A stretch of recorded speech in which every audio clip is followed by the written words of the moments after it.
ये एपिसोड है मैं और मेरे पौधे पार्ट 3। इसमें मैं आपके साथ शेयर करना चाहती हूँ कि कौन कौन से ऐसे पौधे हैं जिन्हें हम कलम के थ्रू और किन किन को हम सिंपल कटिंग के थ्रू, तो किन को पत्ते के थ्रू, तो किन को फूलों के और किन को बीजों के थ्रू हम उगा सकते हैं। इससे पहले जो मैंने 2 वीडियोज़ बनाए थे उसमें मैंने ये शेयर किया था कि किस तरह से इनकी देखभाल की जा सकती है। नमस्कार, आप सभी का कांता के चैनल टेस्ट ऑफ इंडियंस में बहुत बहुत स्वागत है। तो चलिए आज का ये वीडियो हम शुरू करते हैं इस गुड़हल के पौधे से ही। जैसे कि मैंने आपको लास्ट वीडियो में बताया था कि ये लगभग 14 से 15 साल पुराना हमारा गुड़हल का पौधा है और इसी से हमने इसकी कटिंग लेकर के ना कलम बनाई है और कई पौधे उगाए हैं। फिलहाल मेरे पास 2 से 3 पौधे तो अभी भी हैं और इससे पहले कई ऐसे पौधे हम कलम के थ्रू बना चुके हैं जो कि मैंने लोगों को दे दिए हैं। जैसे कि उन्हें पसंद आए तो वो ले गए। तो आप देख सकते हैं कि कितना सुंदर खिल रहा है ना ये। और मैंने लास्ट वीडियो में आपको बताया था कि जो इनके एजेस होते हैं उन्हें कटिंग करते रहना चाहिए जैसे ही ये बड़े बड़े हो जाते हैं, लेकिन बरसातों से पहले। और यहाँ पर मैं आपको ये दिखा रही हूँ, ये है डमकेन। जैसे कि लास्ट वीडियो में मैंने बताया था कि ये बहुत ही लंबा हो गया था और जो इसके स्टेम है यानी तना है, जब ये लंबा होता है तो झुकने लगता है। तो मैंने क्या किया था ना, इसके तने को काट दिया था और एक ये लेफ़्ट साइड में और राइट साइड में हमने लगभग 2.5 से 3 इंच इसे मिट्टी में गाड़ दिया है। और अब मैं दिखाना चाह रही हूँ कि आप देखिए साइड से इसके पत्ते आने लग गए हैं। है ना कितना इजी। एक सिंपल जो ये पौधा है इंडोर प्लांट डमकेन, इससे हमने 3 पौधे तैयार कर लिए हैं बिना खरीदे। और जबकि आप बाहर से खरीदेंगे ना तो बहुत महंगा मिलता है, एक बार आप ट्राई करके ज़रूर देखना। तो भाई जब हम घर में बना सकते हैं तो क्यों ना बनाएं। तो यहाँ पर ये मैं बताना चाहती हूँ कि बहुत ही सिंपल तरीके से, कोई कलम की ज़रूरत नहीं है। इसके स्टेम जो इसका मोटा सा तना है, इसको काटने के बाद आप सेम इसी तरीके से मिट्टी में लगा देंगे ना। तो देखिए यहाँ पर मैंने 7 दिन के बाद इसकी ये रिकॉर्डिंग की है और ये पत्ता कितना खिल चुका है। तो लास्ट वीडियो से जो मैंने बनाया था उसके 7 दिन बाद का ये है और कितनी जल्दी ये ग्रो है आप देख सकते हैं। है ना कितना आसान। सिंपल कटिंग के थ्रू हम ये डमकेन का जो इंडोर प्लांट है वो मल्टीपल कर सकते हैं एक ही पौधे से। तो आप ये कर सकते हैं, तो खरीदने की ज़रूरत ही नहीं है। क्यों भला हम इतना महंगा पौधा खरीदें। छोटी छोटी बातें ऐसी हैं जिनसे हम कम खर्च में बहुत सारी ग्रीनरी अपने घर में तैयार कर सकते हैं। तो ये कटिंग मैंने देखिए इस स्टेम को काट करके लगाया था लेफ़्ट साइड में, और इसमें भी एक ये जो है ये पत्ता देखिए आ रहा है ना साइड से, और इसमें तो आप देख सकते हैं कि कितना बड़ा पत्ता आ गया है, कितना सुंदर खिला हुआ है ना। है ना कितना आसान। तो आप ये कर सकते हैं और बहुत ज़्यादा देख रेख की ज़रूरत नहीं पड़ती इसे। हाँ, इनडायरेक्ट सनलाइट चाहिए, डायरेक्ट नहीं, यानी जहाँ से इसको थोड़ी सी धूप भी मिले और थोड़ी छाया भी। तो यहाँ पर मैं दिखा रही हूँ, देखिए ये एक सिंगल पौधा है डमकेन का और इसमें देखिए आप 2 बड़ी स्टेम एक हो चुकी हैं, है ना, एक लेफ़्ट और एक राइट एक ही पौधे में। तो कितना सुंदर ये हो चुका है। लेकिन जैसे कि मैंने आपको बताया जितना ये बड़ा होता है उतना ये टेढ़ा होता जाता है। तो भाई हम क्यों ना, आप लेफ़्ट साइड वाले को मैं टच नहीं करूँगी और जो ये राइट साइड वाला ना इसको यहाँ से एक कटिंग करूँगी और एक ऊपर से यहाँ से, और सेम एक पौधे के 3 पौधे मैं बना दूँगी। और भाई जैसे ये बरसात का मौसम है ना तो फर्स्ट क्लास ये उग जाएगा। हालांकि बिना बरसात के मौसम से पहले भी आप उगा सकते हैं, लेकिन फिर इसकी ग्रोथ में थोड़ा टाइम लगता है। हो सकता है 5 महीने भी लग जाएँ या 6 महीने भी, पर कोई इसमें बात नहीं है। अगर उग जाए तो उसमें क्या प्रॉब्लम है। जैसे कि बरसातों में तो मैंने इसे लगाया था 4 जून को और आप देख सकते हैं कि वो गमले कितने अच्छे खिले हुए हैं ना। और ये देखिए एक पौधा जो एक गमले के अंदर यहाँ पर 2 कड़ी पत्ते हैं और 2 तकरीबन यहाँ पर मेरे पास ये गुड़हल है। और ये गुड़हल हमने कलम के थ्रू लगाया है उस पुराने पौधे से जो मैंने आपको सबसे पहले दिखाया है। और इसके अलावा जो ये कड़ी पत्ते के आपको पौधे दिख रहे हैं, ये भी 2 पौधे यहाँ पर हैं जो मुझे नज़र आ रहे हैं। हो सकता है नीचे भी एक आध और हो। तो ये हमने बीजों के थ्रू उगाया था। तो देखिए बरसातों में ना एकदम से उग गया। हालांकि बिना बरसातों के ये जिनकी ग्रोथ होती है बहुत धीरे धीरे होती है। और इसका एक मैं आपको टिप और देती हूँ कि कड़ी पत्ते के लिए जब कभी भी आप चाय बनाए ना तो उस पत्ती को फेंके मत, 2 से 3 बार अच्छे से धो दें और उस पत्ती को हाथ से अच्छे से निचोड़ करके इसमें डाल दें। जब आपको लगेगा कि आपने 2 से 3 मुट्ठियाँ इसमें डाल दी है तो इनफ है। फिर 15 दिन का ब्रेक आप दे दीजिएगा। तो देखिए कितने सुंदर ये ना चाय की पत्ती से कड़ी पत्ते बहुत जल्दी बढ़ते हैं और इनकी ग्रोथ नीचे से ही होती है। जैसे आपको दिख रहा है ना कि पत्ते नीचे से ही पूरे ऊपर तक आ रहे हैं। और यहाँ पर मैं दिखाना चाहती हूँ, देखिए एक छोटा सा कड़ी पत्ता लेफ्ट साइड में आपको दिख रहा है ना, तो ये भी हो रहा है। तो मेरे एक गमलों में 2 से 3 पौधे तो लगे हुए हैं। इन्हें ज़रूरत है अब अलग से गमलों में लगाने की। तो मुझे नए गमले भी खरीदने हैं और कुछ यहाँ पर मिट्टी भी चाहिए। ये देखिए तुलसी का पौधा बीज के थ्रू उगाएगी। और यहाँ पर आप देखेंगे सेब के छिलके। भाई जब कभी भी सेब के छिलके भी हैं और आलू के भी, तो जैसे कोई सब्जियों के छिलके वगैरह होते हैं ना, तो मैं कुछ ऐसा नहीं करती कि उन्हें सड़ाऊँ कुछ करूँ। मैं छोटे छोटे पीसेस में कट करके गमलों में एक एक मुट्ठी डाल देती हूँ, जितने भी गमले में आए, वो 3 गमलों में 4 गमलों में, तो ये मैं करती हूँ। और टाइम के अकॉर्डिंग धीरे धीरे पानी के थ्रू ये सारी जो न्यूट्रिशंस है ये इनकी जड़ों तक चले जाता है और बहुत अच्छा खिलता है।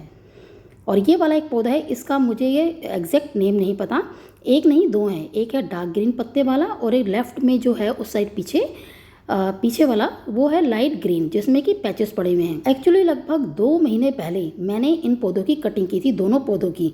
तो इन कटिंग्स को मैंने फेंका नहीं था, जैसे कि मैंने बताया ना मैं फेंकती नहीं हूँ। तो ये क्या होता है, सिंपल कटिंग से इन्हें कोई कलम की ज़रूरत नहीं है। इन सारी झाड़ को मैंने, यानी जितने भी ये पौधे थे, यहाँ पर लगा दिए गमले में। देखिए, एक तो मैंने इसकी कटिंग की थी 2 महीने पहले, और कितना दोबारा से ये खिल गया है ना, दोबारा से ये कटिंग मांग रहा है। तो इसकी कटिंग करना अब ज़रूरी है। तो इसको भी मैं फेंकूंगी नहीं, कटिंग करने के बाद किसी गमले में उगा दूंगी। और दूसरा जो लाइट ग्रीन है जिसमें पैचेस है, वो ये वाला पौधा था, इसकी कटिंग करके उन दोनों पौधों की कटिंग करने के बाद मैंने इस गमले में उगा दिया था। और अब आप देख सकते हैं कि 2 महीने बाद कितना सुंदर ये जम चुका है और खिल रहा है। तो है ना कितना आसान। क्यों खरीदे भला हम, जब सिंपल कटिंग से हमारे पौधे आसानी से उग सकते हैं, तो हम इतने महंगे पौधे क्यों खरीदे भाई। तो यहाँ पर मैं आपको ये चीज़ें बता रही हूँ कि कौन कौन से पौधे सिंपल कटिंग के थ्रू उगते हैं। इसमें कलम की ज़रूरत नहीं है, बहुत ही सिंपल उग जाते हैं। और ये है छोटे छोटे जो आपको गोल गोल पत्ते दिख रहे हैं, ये है जेड प्लांट। ये इंडोर कम आउटडोर प्लांट है। काफ़ी मेरे पास इंडोर प्लांट भी है और आउटडोर भी, जो कि आप देख सकते हैं। तो ये भी मैंने एक छोटे से पॉट में नीचे उगाया हुआ है, और इस गमले में भी सिर्फ 2 टहनियाँ मैंने डाली थी और बिना कलम की सिंपल कटिंग थी इनकी। मिट्टी के नीचे 2 से 2.5 इंच हमने इसको गाड़ दिया था, और ये बहुत अच्छा उग रहा है। इसको बहुत ज़्यादा डीप मतलब कि लगाने की ज़रूरत नहीं पड़ती, 2.5-3 इंच बहुत है।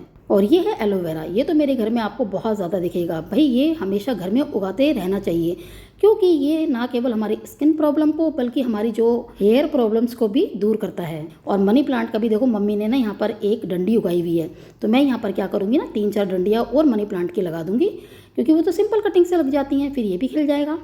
और ये देखिए, ये है तुलसी, ये भी हमारी बीज से उगी है। और साथ में जो पीछे है वो है बेसिल का प्लांट, यानी न्याज़बो का। भाई बहुत चटनी बना करके खाते हैं हम उसकी, पेट के लिए भी बहुत अच्छी होती है वो, क्योंकि डाइजेशन की प्रॉब्लम को सॉल्व करती है। तो यहाँ पर मैं दिखाना चाह रही हूँ आपको कि जो पौधे हैं, देखिए छोटे छोटे हमारे ये डिब्बे होते हैं ना, तो इन्हें मैं फेंकती नहीं हूँ। इनमें हम क्या करते हैं, नए नए पौध लगा देते हैं, चाहे बीज डाल दें, चाहे हम यहाँ पर जैसे ये फूल डाल दें। सदाबहार जो होता है वो सिर्फ फूलों से भी खिल जाता है, या फिर अगर ऑफ सीज़न हो, फूल ना हो, तो कलम के थ्रू भी आप उसे लगा सकते हैं। तो ये देखिए, यहाँ पर काफ़ी पिछले साल जो कटिंग करी थी मैंने इस ग्रीन वाले पत्ते की, जो लाइट ग्रीन कलर और पैचेज है, तो यहाँ उगा दिया था इस गमले में। तो कितना सुंदर उगा हुआ है ना। और ये एक्स्ट्रा नीम का पौधा उग गया है, तो मम्मी इसे मुझे काटने अभी नहीं दे रही हैं, वो कह रही हैं अभी रहने दो, अच्छा लग रहा है। खैर फिलहाल इसे तो बहुत बड़े स्पेस की ज़रूरत है, तो मुझे इसे निकालना ही पड़ेगा, तो इसे बाद में हम करेंगे। अभी तो मैं कटिंग नहीं कर रही हूँ, जैसे कि मम्मी कह रही हैं। तो देखिए, छोटे छोटे सदाबहार के पौधे भी उगे हुए हैं, क्योंकि फूल जब भी मैं झाड़ू लगाती हूँ तो इन फूलों को फेंकती नहीं हूँ, गमलों में डाल देती हूँ, जो भी गमले मुझे नज़र आते हैं उनमें। तो कितनी सिंपल बातें हैं ना, कि देखो फूल के थ्रू सदाबहार का पौधा उग जाता है, और उसकी कलम बना करके भी वो दोनों तरीक़ों से उगता है। जब सीज़न ना हो तो सिंपल आप सदाबहार के पौधे की कलम बनाइए, उसकी टहनी तोड़ करके, और उगा दीजिए, तो बहुत अच्छा खिल जाएगा। जैसे ही ग्रोथ होनी शुरू होगी, मौसम आएगा, तो बहुत अच्छी फ्लावरिंग उनमें होती है। और यहाँ पे आप देख रहे हैं कि मेरे कितने अच्छे यहाँ पर ये मनी प्लांट हो रखे हैं, और काफ़ी गमले मैंने अंदर भी रखे हुए हैं मनी प्लांट्स के। और ये देखिए तुलसी का पौधा, जो लास्ट वीडियो मैंने बनाया था अभी तकरीबन 7 दिन पहले, तो उसमें मैंने कटिंग की थी बीजों की, और फिर से बीज आ गए हैं ना, तो इन बीजों को हम फिर से कटिंग करेंगे, ताकि ये इसकी ग्रोथ अच्छी हो। बिल्कुल एजेस से काटना होता है इन्हें, सिर्फ बीज नहीं काटने, बीज के साथ आगे की जो इसकी एज होता है ना कुछ पत्तों का, वो भी काटना पड़ता है, ताकि अच्छे से ये और भी ज़्यादा खिल सके। जितना ज़्यादा पौधों को आप काटोगे 2-2.5 महीने बाद, तो हर 2-2.5 महीने बाद, तो वो उतना अच्छा ही उनकी ग्रोथ होगी। जैसे कि राइट साइड में आप देख रहे हैं ना, वो पौधा नीचे रखा हुआ है, कितना अच्छा 2 महीने में फिर से खिल गया है। इसके अलावा मैं आपको दिखाने वाली हूँ, ये मनी प्लांट के ऊपर लगे हुए 3 गमले सिंगोनियम के, ये भी इंडोर प्लांट है।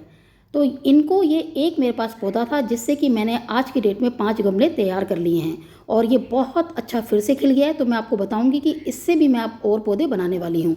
तो ये पत्ते जो होते हैं ना, हम नीचे से इसकी कटिंग करनी पड़ती है पत्तों की, तो पत्ते आप 4-5 एक बार में लगा देंगे, तो पत्तों के नीचे देखिए इस तरह की टहनी होती है, ये इसका जड़ का काम करती है। तो यहाँ से कटिंग करके आप जब नए गमले में लगाएंगे ना, बहुत अच्छे से ये खिल जाएगा। और इनकेस अगर आपको ऐसा लगता है कि इसके पत्ते ड्राई भी हो रहे हैं, सूख गए, तो कोई नहीं, तोड़ दीजिए, लेकिन मिट्टी वाले पार्ट में जो ये जमा हुआ है ना इसकी जड़, उसको मत तोड़िएगा। टाइम आते ही बहुत अच्छे से ये खिल जाएंगे। तो मैं अब इन गमलों से 2-3 गमले और बनाने वाली हूँ। और ये है इंडोर प्लांट। वैसे कम्प्लीटली इंडोर प्लांट कोई नहीं होते, क्योंकि पौधे जो होते हैं भाई उनका खाना ही धूप और हवा होती है, उन्हें चाहिए होता है। हाँ, ये ज़रूर है कि इन इंडोर प्लांट को हम 1 हफ्ते के लिए, हद से हद 2 हफ्ते के लिए अंदर रखें, फिर बाहर फिर से रख दें। ये इनडायरेक्ट सनलाइट में ही रखने चाहिए, जहाँ पे इन्हें आधी तो सनलाइट मिले और आधी छाया भी मिले, यानी आधे दिन। और पूरी तरह से धूप में रखेंगे ना तो ये सूख जाएंगे। लेकिन फ्रेश एयर में रखना बहुत फ़ायदेमंद होता है इन पौधों को। तो देखिए, है ना छोटी छोटी बातें। यहाँ पर आपको सिंगोनियम के 2 गमले और दिख रहे हैं किनारे में, राइट साइड में। ये भी मैंने उन्हीं गमलों से बनाए हैं, यानी वो जो पुराने पौधे हैं उसी से ही। तो जैसे मैंने लास्ट वीडियो में आपको दिखाया था ना कि इस तरह एजेस काटने पड़ते हैं जब बीज आ जाते हैं, तो कॉर्नर्स उसके, और कुछ पत्ते भी साथ में। और इसके बाद तो ग्रोथ बहुत अच्छी होती है, फास्ट होती है ग्रोथ। और भाई ये बरसातों का मौसम तो बहुत अच्छा है ना। तो देखिए, लास्ट वीडियो में मैंने ये बनाया था पार्ट 2 में कि बीज काटे थे इनके। तो यहाँ से ये कटिंग करने के बाद ना पौधों को हम उगा सकते हैं। सिंपल पौधों को, किन पौधों को हम बीजों के थ्रू, तो किन पौधों को हम यहाँ पर कलम के थ्रू लगा सकते हैं। ये मैंने आज आपको इस वीडियो में बता दिया। जो पौधे मेरे पास थे उनमें से सिंपल कटिंग के थ्रू लगाने वाले पौधे कितने आसान है ना। क्यों खरीदे हम, और क्यों कटिंग करने के बाद इन्हें भला फेंके, जब सिंपल कटिंग से हम इन्हें लगा सकते हैं और एक की जगह मल्टीपल गमले अपने तैयार कर सकते हैं। तो अगर आपके पास भी इस तरह के कोई छोटे मोटे डिब्बे हों तो उसमें छोटे छोटे पौधे आप तैयार कर लीजिएगा, और जैसे बड़े हो जाएं तो उन्हें बड़े गमले में आप ट्रांसफ़र कर लीजिएगा। तो देखिए, यहाँ पर मैंने कटिंग की थी, इन पौधों को थोड़ा सा ध्यान दिया था, क्योंकि भाई करना पड़ता है टाइम टू टाइम, तभी हमारे घर में ग्रीनरी बनी रहती है, जो कि ना केवल हमें बल्कि हमारे घर में आने वाले सभी गेस्ट लोगों को बहुत पसंद आती है। भाई आप पूरे दिन की थकान यहाँ पर बैठ करके उतार सकते हैं एक चाय का कप लेके बस। और जब चाहे आपका मन करे तो तरह तरह की फ़ोटो भी खिंचा सकते हैं नेचर के बीच में खड़े होके। बाहर जाने की ज़रूरत ही नहीं है हमें किसी स्पेशली गार्डन में कि हम वहाँ फ़ोटो खिंचवाएं। तो छोटी छोटी बातों से कम खर्च में हम ये तैयार कर सकते हैं अपना सुंदर गार्डन। तो चलिए, उम्मीद करती हूँ कि आपको मेरा आज का ये वीडियो पार्ट 3 भी ज़रूर पसंद आया होगा, और फिर मिलते हैं पार्ट 4 में। तब तक आप एंजॉय कीजिए मेरे कुकिंग के वीडियोज़ भी। Thanks for watching. तो आज का ये मेरा वीडियो आप सभी को कैसा लगा? अगर अच्छा लगा तो प्लीज़ इसे लाइक और शेयर जरूर कीजिएगा। और हाँ, अगर मेरे इस चैनल पे आप नए हैं तो मेरे चैनल को सब्सक्राइब और बेल आइकन को प्रेस करना ना भूलिएगा। तो चलिए, आपसे फिर मुलाकात होगी एक नई वीडियो में, एक नई रेसिपी के साथ। तब तक के लिए आप सभी को मेरा नमस्कार।